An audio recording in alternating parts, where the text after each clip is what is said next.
నీ కలవరంతో ఉన్నప్పుడు ఎవరైనా నీ మీద గొడవకు రెడీ అవుతున్నారా? నువ్వు సమాధానంగా ఉన్నా సరే నువ్వు ఏది చేసినా తప్పే అంటున్నారా?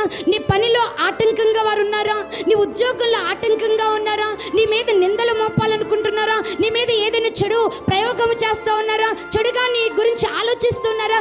ఏదైనా నీ గురించి కలహము పుట్టించడానికి, నీ మీద నిందలు మోపడానికి, మీ భార్య భర్తల మధ్య సమాధానం లేకుండా చేయడానికి ఎవరైనా మీ జీవితంలోనికి ప్రవేశిస్తూ ఉన్నారా? వారిని బట్టి మీరు భయపడని అవసరం లేదు, వారిని బట్టి మీరు కృంగిపోని అవసరం లేదు.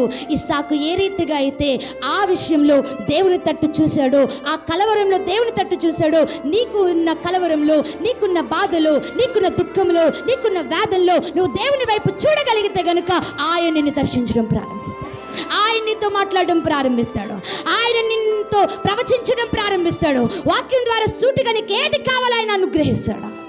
హల్లెలూయా, హల్లెలూయా.